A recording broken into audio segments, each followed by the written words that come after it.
so good in analyzing the car. He's reading the car so well that when the flag drops, he has always a very easy car to drive.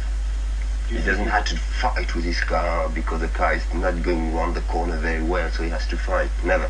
Jackie always managed to fix his car such a way that it would be very easy to drive. The Nürburgring's a very special place. You know, in the Nürburgring you've got problems that never do exist in any other racetrack in the world.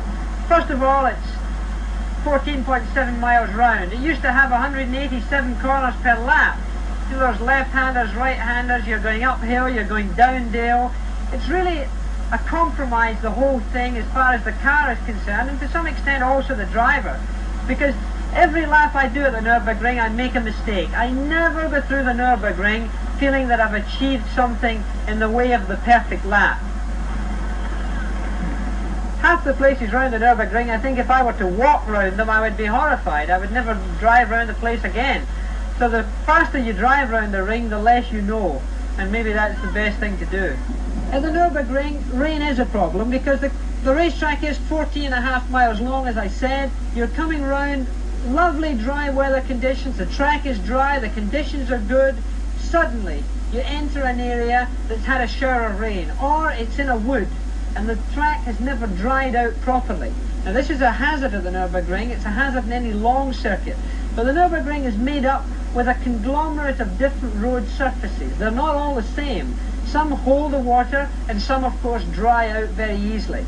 So the driver has to be more aware of what's coming ahead of him than perhaps in any other racetrack in the world. Here you have an easy situation.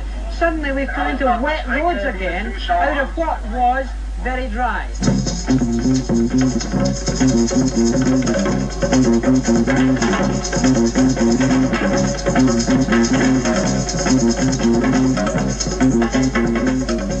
Now you've got to do this one right because it's followed immediately by another left-hand bend, and if you don't get the car in the right place on the road, this is where you can easily make a mistake. There's a lot of cars have gone off. Now a car's gone off on the inside here. He looks more like he's had a mechanical failure than a crash. I think you'll find, maybe he's had a bump too. He's had, I think, a mechanical failure, probably an engine problem. Now here we're through this left and right section here, and we go into a very late braking condition at the bottom of this hill. You come over here and you sort of see this corner. This is why you've got to have an excellent memory for the Nürburgring to recognize exactly where you are. Because not only have you to know the geography of the racetrack, but you've got to remember the road surface. And here is a place that holds water. So you come down here, accelerate out, try not to go on the dirt because you can pick up a puncture.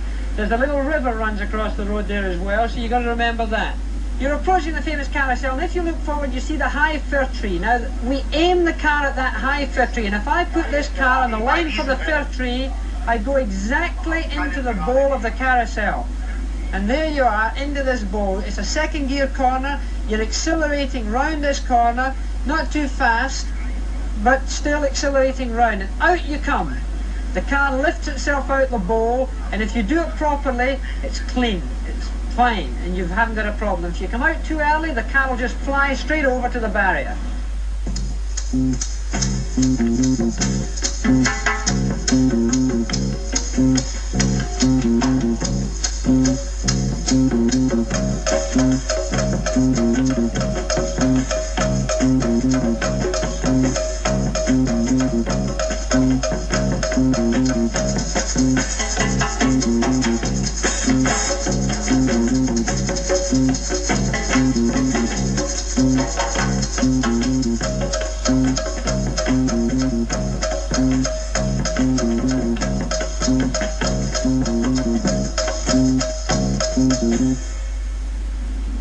Now here we go into what is a very fast part of the circuit. We've got this situation coming out here in third gear, accelerating hard, going into fourth gear, and now we approach a thing called the Flugplaza. And this Flugplaza is where the first jump of the Nürburgring comes in. Now the car gets light over this little bump, you put it into fifth gear, top gear mark you, going round here.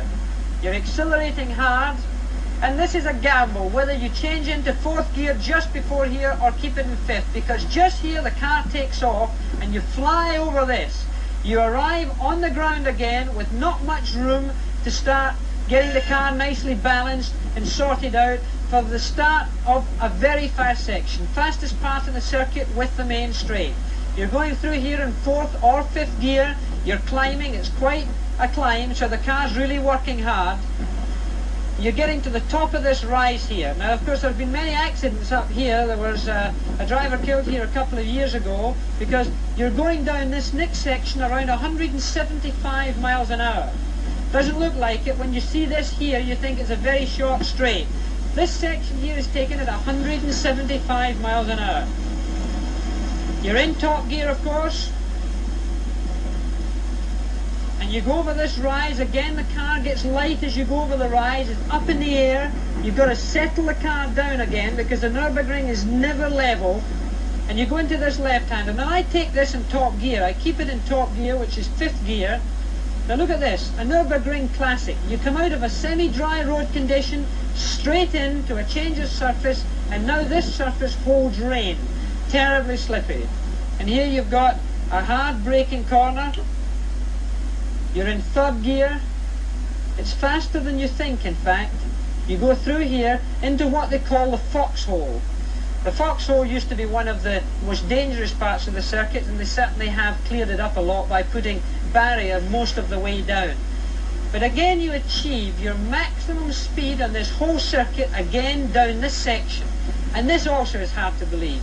Here you see yourself going through what is really a cutting in a heavily valleyed area with trees. Now can you think of going down here at 175 where the car bottoms out in the bottom, it graunches the suspension, the chassis really gets gouged, and you start going up this other end here. Now when you go up this hill at the bottom here, if you look up the hill here, you're going up here with so much G-forces on that you can't take your foot really properly off the throttle and get it onto the brake. Just as you hit this corner, I stick it into fourth gear.